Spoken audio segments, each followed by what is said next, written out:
আপনি চাকরির মতো কাজ করছেন, এত কিছু মেনে নিচ্ছেন কিভাবে? আমার এত টাকা, এত ক্ষমতা, এত সম্পদ, কোনো কিছুর কোনো মূল্য নেই যদি আমি আমার মায়ের ভালোবাসা না পাই। কিন্তু আপনার মা বড় লোক, টাকা পয়সাওয়ালা মানুষকে পছন্দ করে না। তাহলে আপনার মায়ের সামনে নিজের পরিচয়টা কিভাবে দিবেন? আমি তো সেই দিনটার অপেক্ষাতেই আছি, যেদিন নিজ থেকে আমার মা তার ভুলটা বুঝতে পারবে, যেদিন আমার মা নিজ থেকে এটা অনুধাবন করবে এই নিষ্ঠুর পৃথিবীতে টাকা হলে সবকিছু পাওয়া যায়। সেদিন আমি আমার মাকে আমার পরিচয় দেব, আর সেই দিন হবে শিকদার পরিবারের শেষ দিন।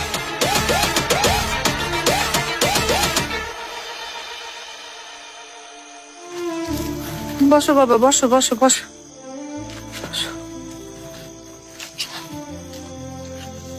আচ্ছা, তুমি কেন আজকে শিকদার বাড়ির বিরুদ্ধে কে কথা কইতে গেল কত? আজকের থেকে ওরা তোমার একটার পর একটা শাস্তি দেয়, বাড়ির সমস্ত কাজ তোমার নিজে থাকতে করে।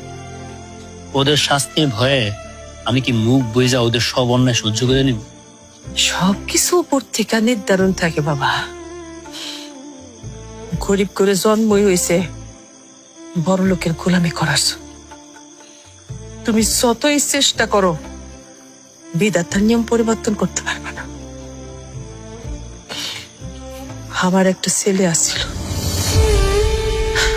হাত যদি পয়সা থাকে তাহলে তোমার বয়স হতো। আপনার কি ইচ্ছা হয় না আপনার ছেলেটারে একবার একটা নজর দেখতে? আমার ছেলে গেছিল তো, বিধাতার নিয়ম পরিবর্তন করতে গেছিল, কোনো লাভ হয়নি। মাঝখান থেকে মায়ের বুকটা খালি করে চলে গেছে।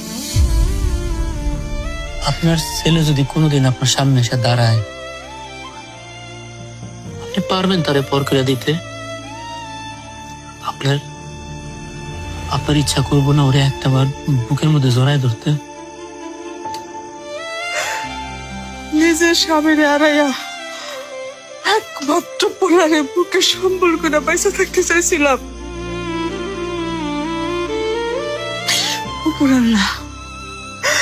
উপর আল্লাহ সেটা সহ্য হয় নাই, সেটাও কেড়ে নিল। সে ছেলে বিধবা মারে রেখা টাকার নেশায় ঘর করতে পারে, সেই ছেলে আমার কাছে নিত।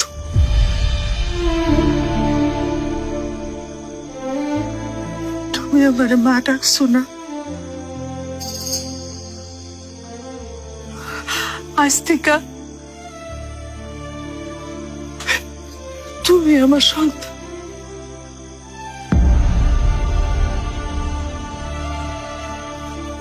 আমি তোমার মা।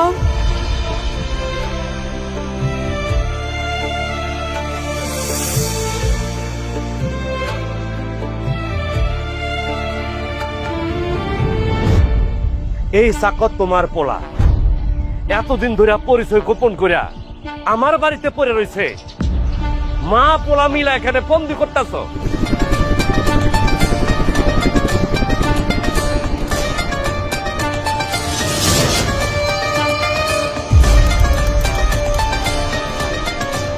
বুঝছি কেন তোর মাথার উপর হেলিকপ্টার উঠতেছে,